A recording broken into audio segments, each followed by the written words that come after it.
Influence. कहानी की शुरुआत में हमें एलिशा को दिखाया जाता है जो अपने हस्बैंड और 9 साल की बेटी नोरा के साथ अपने बचपन के घर में वापस लौट रही है, जहां से कभी वो खुद भाग गई थी। दरअसल उसकी मॉम की अब मृत्यु होने वाली है, वो बहुत ज्यादा बीमार है, इसीलिए एलिशा को अपने घर वापस लौटना पड़ रहा है। क्योंकि पेशे से वो एक नर्स है, साथ ही उसके परिवार की फाइनेंशियल कंडीशन बहुत ज्यादा अच्छी नहीं है। वो अपनी मॉम को देखने के लिए जाती है, लेकिन उसके एक्सप्रेशन से साफ पता चलता है कि वो अपनी मॉम को बिल्कुल पसंद नहीं करती। एलिशा अपनी सिस्टर से कहती है कि इनकी हालत बहुत ज्यादा खराब है, इन्हें हॉस्पिटल में होना चाहिए।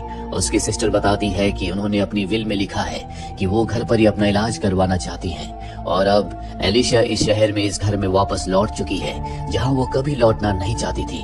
एलिशा का मानना होता है कि उसकी मॉम एक विच है जो कि काला जादू किया करती थी। एलिशा की सिस्टर से बताती है कि मॉम पिछले 3 सालों से कमरे से बाहर नहीं निकली थी, वो हमेशा रोती चिल्लाती रहती थी। पर एलिशा को इन बातों से कोई फर्क नहीं पड़ता, उसके दिल में उसकी मॉम के लिए कोई सिंपैथी नहीं है। एलिशा को पास ही के एक हॉस्पिटल में नर्स की जॉब मिल जाती है, साथ ही उसके हस्बैंड को भी यहाँ जॉब मिल चुका है।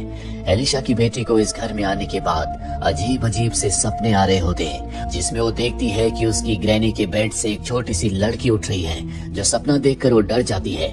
तभी उसके कमरे में एक डॉग आता है, उस डॉग का पीछा करते हुए एक दूसरे कमरे में जाती है, जहाँ पे उसे स्पाइडर का एक लॉकेट मिलता है, जिस लॉकेट को वो अपने पास रख लेती है। और तभी हम उसके पीछे उसी छोटी लड़की को देखते हैं, जिसे उसने सपने में अपनी ग्रैनी के बेड से उठते हुए देखा था, लेकिन वो उस लड़की को नहीं देख पाती, और अगले पल इस कमरे में जो मशीन होती है वो अपने आप ही चलना शुरू हो जाती है। दरअसल इस घर में बहुत सारे रहस्य हैं, और इन्हीं रहस्यों की वजह से कभी भी नोरा की मॉम एलिशा इस घर में वापस नहीं लौटना चाहती थी, क्योंकि उसके पास इस घर से जुड़ी सिर्फ बुरी यादें हैं। अब अपने काम पर जाने से पहले एलिशा अपनी बेटी नोरा को स्कूल छोड़ देती है। उसने अपनी बेटी का यहाँ पर एडमिशन करवा दिया है, और जब एलिशा का हस्बैंड घर पर अकेला होता है तो वो एक कमरे में जाता है जहाँ पर उसे काले जादू की बहुत सारी चीजें दिखती हैं, जिससे उसे समझ में आ जाता है कि एलिशा ने अपनी मॉम के बारे में जो कुछ कहा था वो सब सच है। और अब वो एलिशा की मॉम के कमरे में जाता है, जहाँ पर वो पूरी तरह से बेहोश होती है, पर जैसे वो उनकी तरफ बढ़ता है वो अपनी एक आंख खोलती है, जिससे वो डर जाता है। अगले दिन इनके घर पर लॉयर आता है, जो एलिशा की मॉम की विल पढ़कर सुनाता है, जिसमें लिखा होता है कि उन्होंने अपनी सारी की सारी प्रॉपर्टी एलिशा की बेटी नोरा के नाम कर दी है, जो सुनकर एलिशा की सिस्टर को बिल्कुल अच्छा नहीं लगता। वहाँ पर एलिशा के अंकल भी होते हैं, जो एलिशा को बताते हैं कि तुम्हारे डैड की मृत्यु के बाद तुम्हारी मॉम ने अपना दिमागी संतुलन खो दिया, इसीलिए वो अजीब अजीब सी हरकतें किया करती थी, तुम्हें उसे अब माफ कर देना चाहिए। लेकिन इस बात से एलिशा को कोई फर्क नहीं पड़ता, वो अपनी मॉम को माफ नहीं कर सकती। वहीं हमें उसकी बेटी नोरा को दिखाया जाता है, जो अपनी ग्रैनी के कमरे में जाती है और उनसे इस तरह से बात कर रही होती है जैसे वो उसकी बातों का जवाब दे रही हो। तभी वहाँ पर उसके डैड आ जाते हैं और उसे अपने साथ ले जाते हैं, जिसके बाद नोरा अपने थोड़े से बालों को काट कर उसे स्पाइडर वाले लॉकेट के अंदर रख देती है। और जब वो स्कूल जाती है तो उसके पीछे वही लड़की आती है जिसे उसने अपनी ग्रैनी के बेड से उठते हुए सपने में देखा था। नोरा अब उस लड़की से बातें करती है, क्योंकि स्कूल में उसका कोई दोस्त नहीं है, कोई उससे अच्छे से बात नहीं करता। अब शाम को एलिशा जब अपनी सिस्टर से बातें कर रही होती है, तभी उसे अपनी बेटी नोरा के चीखने की आवाज सुनाई देती है, जो कि उसकी मॉम के कमरे में है। यानी कि नोरा इस वक्त अपनी ग्रैनी के कमरे में है। उसके ऊपर एक शैंडलियर जोर जोर से हिल रहा है, दरवाजा अंदर से लॉक्ड है, इसीलिए बाहर से एलिशा को दरवाजे को कुल्हाड़ी से काटना पड़ता है। और जब वो अंदर आती है तो देखती है कि नोरा के पास शैंडलियर गिरा हुआ है, इस वजह से वो बेहोश हो गई है।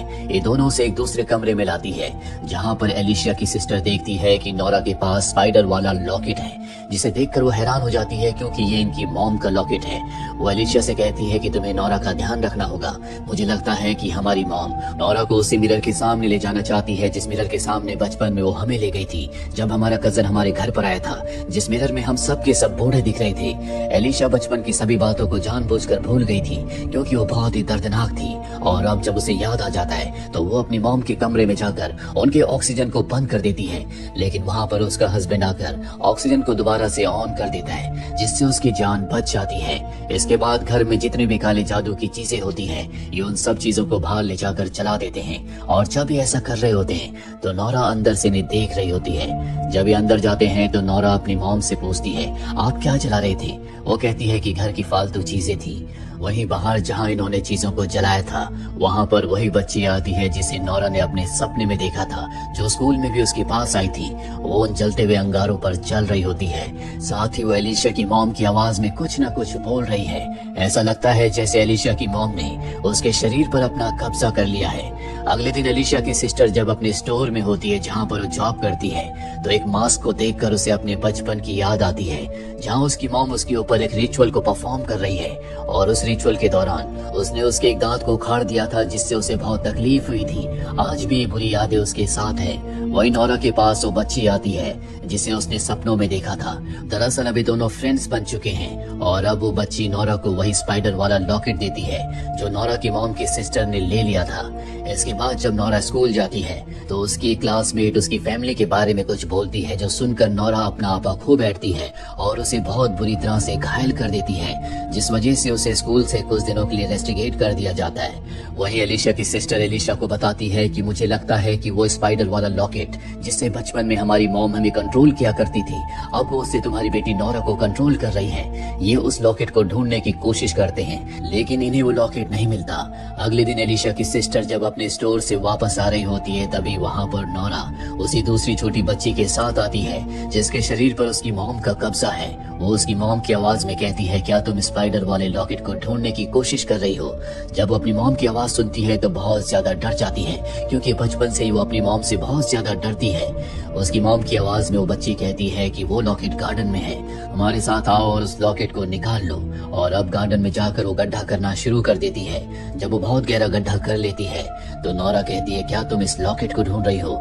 जो कि उसी के गले में होता है। ये देखकर एलिशा की सिस्टर को बहुत गुस्सा आता है। वो उस बच्ची के ऊपर हमला करना चाहती है, लेकिन नोरा शॉवेल से उसके ऊपर हमला कर देती है, जिसके बाद वो बच्ची जो उसी की मॉम की आवाज में बात करती है, वो उसकी मॉम के रूप में बदल जाती है और उसे मारकर उसी गड्ढे में दफना देती है। वही हमें नोरा के मॉम डैड को दिखाया जाता है जो उसे ढूंढ रहे होते हैं, और नोरा उस लड़की के साथ अपने घर वापस आ चुकी है। वो अपनी ग्रैनी के कमरे में जाती है। नोरा बहुत डरी हुई है क्योंकि उसकी आंट यानी कि उसकी मॉम की सिस्टर की मृत्यु हो चुकी है, जिसे इसी लड़की ने मारा है। और अब वो लड़की नोरा की ग्रैनी से कहती है कि नोरा तैयार है, बस उसे तुम्हारी आंखों में देखना है। इसके बाद नोरा की ग्रैनी अपनी आंखें खोलती है और तभी वहाँ पर एक डीमन आ जाता है, जिसके बाद नोरा के शरीर पर एक काले रंग का लिक्विड चिपक जाता है जो उसके शरीर के अंदर चला जाता है। नोरा अब पूरी तरह से बदल चुकी है।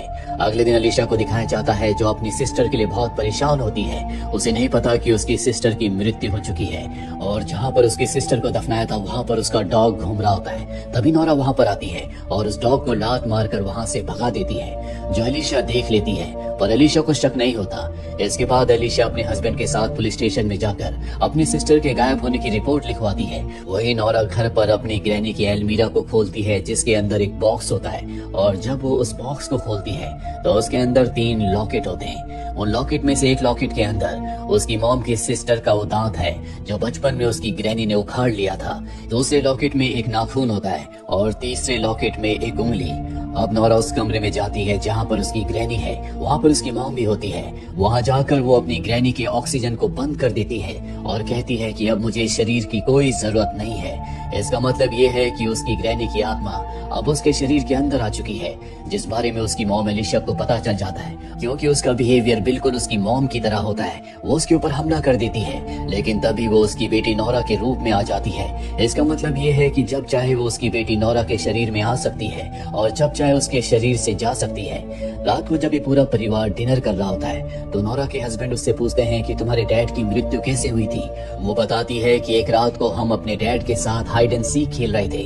हम दोनों छुप गए थे और जब हमारे डैड हमें ढूंढ रहे थे तो वो सीढ़ियों से गिर गए, जिस वजह से उनकी मृत्यु हो गई। इसीलिए मेरी मॉम हमेशा मुझे और मेरी सिस्टर को हमारे डैड की मृत्यु का कारण समझती थी। नोरा जो कि वहीं पर बैठी हुई होती है, वो उसकी मॉम की आवाज में कहती है कि तुम झूठ बोल रही हो। नोरा का ऐसा बिहेवियर देखकर उसके डैड कहते हैं कि हमें यहाँ से जल्द निकलना होगा। नोरा अब अपनी ग्रैनी के कमरे में चली जाती है और उनसे पूछती है, क्या तुम मेरी मॉम को मार दोगी? वो कहती है कि नहीं, मैं उसे नहीं मारूंगी, मैं उसके हस्बैंड को मारूंगी ताकि वो उसके लिए हमेशा तड़पती रहे। इस बात को एलिशा भी सुन लेती है अगले दिन जब वो अपने हस्बैंड को कॉल करती है तो वो कॉल रिसीव नहीं करता, जिससे वो बहुत डर जाती है। इसीलिए वो अपनी मॉम के कमरे में जाती है, लेकिन उसकी मॉम उस कमरे में नहीं होती और अब वो नीचे बेसमेंट में जाती है, जहाँ पर अजीब अजीब सी चीजें होना शुरू हो जाती है। और तभी उसकी मॉम उसके सामने उल्टा लटक कर आ जाती है, जिससे वो डर जाती है। बाहर हमें दिखाया जाता है जहाँ एलिशा का हस्बैंड आ चुका है और जब वो घर के अंदर आता है तो उसके सामने उसकी बेटी नोरा होती है। वो पूछता है कि तुम्हारी मॉम कहाँ पर है। वो बताती है कि वो नीचे बेसमेंट में है और अब वो नीचे बेसमेंट की तरफ जाता है। कहानी यहाँ से फ्लैशबैक में जाती है, जहाँ पर एलिशा बचपन में अपनी सिस्टर और डैड के साथ हाइड एंड सीक खेल रही थी और जब वो सीढ़ियों के नीचे छुपी हुई थी तभी उसके डैड ऊपर से नीचे आ रहे थे। उसने अपने डैड के पैरों को पकड़ लिया, जिस वजह से उसके डैड आगे गिरे, जहाँ पर हॉर्न यानी कि सींग थे। उसी सींग की वजह से उसके डैड की मृत्यु हो गई। तभी एलिशा की मॉम एलिशा से नफरत करती है, क्योंकि उसके पैर पकड़ने की वजह से उसके डैड की मृत्यु हुई थी। वही एलिशा को दिखाया जाता है जो देखती है कि उसकी बेटी यानी कि नोरा उसकी मॉम के बेड पर लेटी हुई है और उसकी मॉम का ऑक्सीजन उसके फेस पर लगा है। वो अपनी बेटी के पास जाती है और ठीक उसी वक्त उसकी मॉम बेड के नीचे से निकलकर उसके ऊपर हमला कर देती है।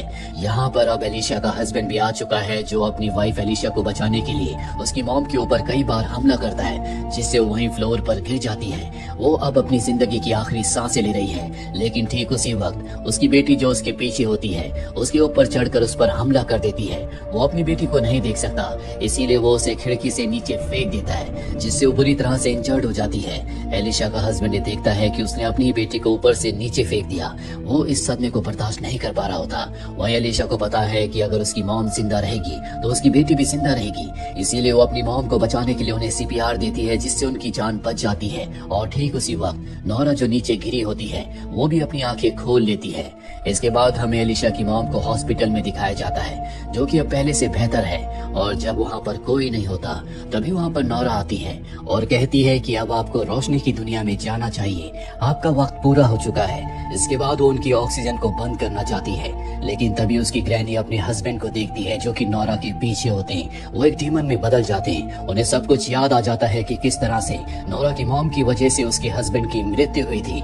इसीलिए वो नोरा के ऊपर हमला कर देती है, जिसका मतलब ये है कि वो अपनी बेटी एलिशा को माफ नहीं करेगी और ना ही रोशनी की दुनिया में जाएगी। वो अपने हस्बैंड की मौत का बदला एलिशा से लेगी। और ठीक उसी वक्त हमें दिखाया जाता है कि नोरा हॉस्पिटल में होश में आ जाती है। दरअसल वो ये सब कुछ अपनी बेहोशी की हालत में देख रही होती है। वो अपनी मॉम डैड से कहती है कि मैं आपसे बहुत प्यार करती हूँ। उसकी मॉम भी फैसला कर लेती है कि वो अपनी बेटी को लेकर यहाँ से हमेशा के लिए चली जाएगी, अपनी बेटी को बहुत प्यार करेगी, ताकि कभी उसकी मॉम की आत्मा उसके ऊपर अपना कंट्रोल ना कर सके।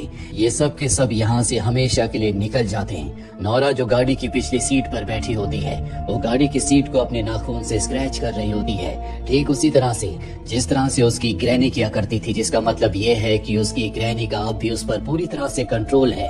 हम इस टाउन में दो गुमशुदा लोगों के पोस्टर को देखते हैं, जिसमें एक एलिशा की सिस्टर का होता है और दूसरा उस बच्ची का, जिस बच्चे को नोरा ने सबसे पहले अपने सपने में अपने ग्रैनी के बेड से उठते हुए देखा था, जिससे बाद में नोरा की दोस्ती हो गई थी। इसका मतलब ये है कि नोरा की ग्रैनी ने इस बच्ची को भी मार दिया था और अब वो अपनी बेटी एलिशा से बदला लेना चाहती है। दरअसल एलिशा की वजह से जब उसके पिता की मृत्यु हुई तो उसकी मॉम ने अपना दिमागी संतुलन खो दिया। उसने काला जादू सीखा, उसने कई अलग अलग तरह के रिचुअल्स किए और जिन रिचुअल्स की वजह से आज वो पूरी तरह से बदल चुकी है। आपको क्या लगता है, क्या सारी गलती एलिशा की मॉम की थी या एलिशा की भी इसमें गलती है? कमेंट बॉक्स में जरूर लिखें। उम्मीद करते हैं कि ये कहानी आपको पसंद आई होगी।